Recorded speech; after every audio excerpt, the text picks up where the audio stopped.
On the morning of February 22, 1944, American bombers crossed the skies over the Netherlands. Their target was not Nijmegen. It was Germany, factories, rail hubs, war production. But something went wrong. Within minutes, bombs began falling on the historic Dutch city instead, a place already suffering under German occupation. Market squares turned into craters, church towers collapsed. More than 800 civilians were killed in a single afternoon. For decades, many believed the attack was intentional. Others insisted it was a tragic navigational error. So what really happened that day? And how did one of the deadliest American mistakes of World War II unfold over an Allied city? By early 1944, Allied bombing operations over Western Europe had intensified. American strategic bombers were striking deep into German territory, targeting industrial centers that fueled the Nazi war machine. Rail hubs, aircraft factories, synthetic fuel plants, all were considered legitimate military objectives. On February 22, the primary target was the German city of Gotha. Weather conditions, however, were deteriorating across the region. Cloud cover was heavy. Visibility fluctuated. Formation leaders struggled to maintain visual reference points. Navigation in 1944 relied on dead reckoning, radio signals, and visual landmarks. Precision bombing from high altitude was far from precise. As bomber groups approached the German border, confusion began spreading through the formations. Some crews reported difficulty identifying Gotha through the clouds. Instead of aborting, parts of the formation continued searching for what they believed to be alternative targets of opportunity. Below them lay the occupied Netherlands. Nijmegen was not a German industrial stronghold. It was a historic Dutch city with a central market square, medieval streets, and rail lines that connected regional transport. From 20,000 feet, however, rail yards looked like rail yards. Industrial districts resembled industrial districts. Bombardiers were trained to release their payload once a suitable military-looking objective was identified. Shortly after midday, bombs were released. They did not fall on Gotha. They fell on Nijmegen, the city center. The first explosions tore through the crowded market district. Buildings collapsed instantly. Fires erupted across residential blocks. Witnesses later described the sound as continuous thunder, one detonation after another. For civilians who had endured 4 years of German occupation, the sound of Allied aircraft had often meant hope. This time, it meant devastation. Within minutes, large portions of the old city were reduced to rubble. And the bombing was not over. It was just after 1 p.m. Nijmegen's central market square was busy. Despite occupation, daily life continued. Vendors stood behind wooden stalls. Mothers carried baskets. Children walked home from school. Air raid sirens had sounded before in previous months, but often the bombers passed overhead, heading toward Germany. That afternoon felt no different at first. Then the first explosion struck. A direct hit shattered buildings along the Grote Markt. Brick facades collapsed inward. Roofs folded as if made of paper. The blast wave threw people across the square. Seconds later, more bombs followed. The Stevenskerk, a symbol of the city for centuries, was struck. Its structure absorbed part of the blast, but surrounding streets were devastated. Entire rows of houses disintegrated. Fires began spreading rapidly through timber frames and broken gas lines. Those who survived the first shock ran without direction. Some sought shelter in basements. Others rushed toward family members. The problem was not just the bombs, it was the pattern.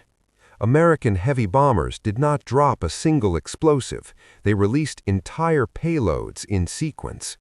Dozens of bombs fell across the city center in less than 10 minutes. Hospitals were overwhelmed almost immediately. Communications were disrupted. Rubble blocked major streets. German occupation authorities initially believed the attack might be a prelude to a larger Allied offensive, but there were no paratroopers, no invasion, just bombers disappearing into the clouds. By late afternoon, smoke columns rose hundreds of feet into the winter sky. Fires burned through the evening. Civilians dug with bare hands to reach trapped neighbors. Rescue efforts continued through the night under unstable walls and collapsing debris. The death toll climbed hour by hour. By the end of the day, more than 800 civilians were dead. Thousands were injured. Large parts of Nijmegen's historic center no longer existed, and one question echoed across the ruined streets. Why? Inside the bombers, the situation looked very different. American crews that day were flying under strict operational pressure. The 8th Air Force had been intensifying raids to cripple German production ahead of the planned Allied invasion of Western Europe. Targets were assigned before takeoff. Gotha was one of several industrial objectives selected for that mission. But navigation in 1944 was fragile. Cloud layers obscured landmarks. Radio navigation aids were limited and vulnerable to interference. Formation leaders depended heavily on visual confirmation before authorizing bomb release. As bomber groups approached their designated target area, several problems occurred almost simultaneously. Some crews reported difficulty locating Gotha through thick cloud cover. Others believed they had overshot the target zone. Fuel calculations began entering the equation. Heavy bombers could not circle indefinitely searching for a city hidden beneath clouds. Mission doctrine allowed for targets of opportunity, rail yards, industrial facilities, or infrastructure that appeared militarily valuable. Below, Nijmegen's rail connections were visible through breaks in the clouds. From altitude, distinctions blurred. Dutch architecture did not look radically different from German industrial districts when seen from 20,000 feet in winter haze. Bombardiers aligned their sights. Once the lead aircraft released its bombs, others in formation followed automatically to maintain pattern consistency. That decision, seconds long, sealed the fate of the city below. Later investigations suggested that part of the formation may have mistaken Nijmegen for a German city farther east. There were also reports that some bombers, unable to locate primary objectives, simply released payloads rather than return with live ordnance, a dangerous procedure. None of the crews that day believed they were targeting civilians. They believed they were striking enemy infrastructure. But intent does not alter outcome. By the time radio messages clarified the mistake, the bombs had already fallen, and American aircraft were already turning westward. In the immediate aftermath, confusion ruled both the streets and the occupation headquarters. German authorities in Nijmegen reacted quickly, not out of sympathy, but control. Security units sealed off key districts. Access to the destroyed city center was restricted. Propaganda officials arrived within hours. For the Nazi administration, the bombing presented an opportunity. Posters soon appeared describing the attack as proof that the Allies were reckless and indifferent to European lives. Radio broadcasts blamed Anglo-American terror bombing. But the people of Nijmegen were less interested in propaganda than survival. Rescue operations were chaotic. Fire brigades worked through smoldering ruins while civilians formed bucket lines. Doctors operated in damaged clinics with limited supplies. Bodies were laid in rows. Families searched lists posted outside temporary morgues. The destruction was concentrated in the heart of the city, not on military barracks or clearly marked German installations. That fact deepened suspicion. Some residents began whispering that the strike might have been deliberate, perhaps intended to disrupt transport networks used by German forces. Others insisted it had to be a mistake. The Allies were supposed to be liberators. Across the border in Allied command centers, reports began filtering in. Reconnaissance photographs were reviewed. Debriefings were conducted with returning crews. Initial summaries described weather complications and navigational uncertainty. But even within Allied ranks, the scale of civilian casualties caused concern. The Netherlands was not enemy territory in the political sense. It was an occupied ally. Every civilian death risked damaging morale and future cooperation. Diplomatic channels quietly opened between Switzerland, Sweden, and neutral intermediaries to clarify what had happened. Official statements were cautious. There was no immediate public admission of fault. Meanwhile, funerals in Nijmegen continued for days. Entire families had been wiped out in seconds. The medieval core of the city, buildings that had stood for centuries, was gone. And the war moved forward, indifferent. In the weeks following the bombing, internal reviews began within the American command structure. Mission reports from February 22 were analyzed carefully. Crews were questioned. Navigation logs were examined. Weather maps were compared with flight paths. The official explanation formed quickly: poor visibility, target confusion, and misidentification. Gotha had been obscured by heavy cloud cover. Secondary objectives were authorized. Nijmegen's rail infrastructure had appeared consistent with a legitimate military target. From a procedural standpoint, the bombing fit within operational guidelines. From a moral standpoint, it did not. Dutch authorities operating under occupation had limited ability to challenge Allied explanations at the time. After the war, however, questions resurfaced. Why Nijmegen? Why such concentrated impact on the civilian center? Some historians suggested that rail lines near the city may have drawn the attention of bombardiers.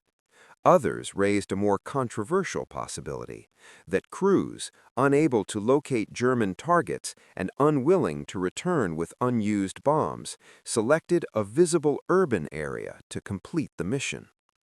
There is no solid archival evidence proving intentional targeting of civilians, but absence of proof does not eliminate suspicion. In later decades, declassified records confirmed navigational errors and weather interference that day.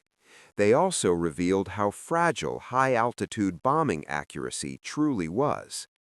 Bombing from 20,000 feet with 1944 technology was not surgical. It was statistical. Circular error probabilities measured in hundreds of meters meant that even when targets were correctly identified, surrounding neighborhoods were at risk. In Nijmegen's case, identification itself appears to have failed. By the 1980s and 1990s, joint commemorations between American and Dutch officials acknowledged the tragedy more openly. Apologies were expressed. But for families who lost relatives in February 1944, official language offered limited comfort. History records it as an error. The city remembers it as a catastrophe.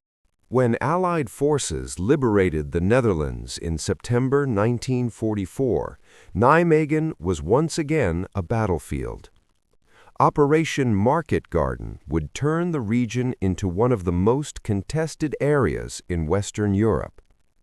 But months before liberation, the city had already suffered devastation, not from German artillery, but from Allied bombs.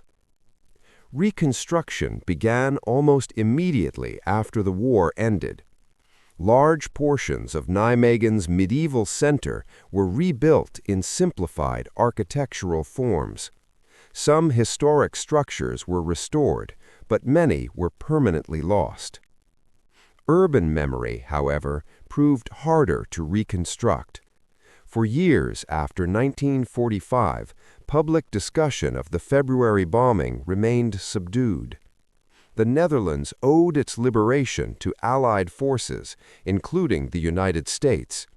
Political realities encouraged caution in assigning blame. Families mourned privately. Official narratives emphasized tragedy without accusation.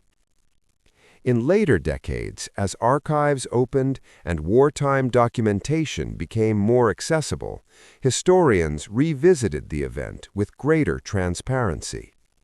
The consensus remains that the bombing was the result of navigational error, compounded by poor weather and operational pressure. There is no credible evidence that Nijmegen was intentionally targeted as a civilian center. Yet intent does not erase impact. More than 800 civilians were killed. Thousands were injured. An ancient city core was erased in minutes. Each year, on February 22, memorial ceremonies are held in Nijmegen to honor the victims. American representatives have participated in commemorations, acknowledging responsibility for the mistake. The event stands as one of the deadliest accidental bombings carried out by American forces in Western Europe during World War II. It also serves as a reminder of the limitations of technology and judgment in wartime. Strategic bombing was designed to weaken enemy industry. In practice, it often blurred the line between military target and civilian space. Nijmegen became one of those blurred lines, not a symbol of deliberate cruelty, but a symbol of how war, even when fought with declared purpose, can lose precision and strike where it was never meant to.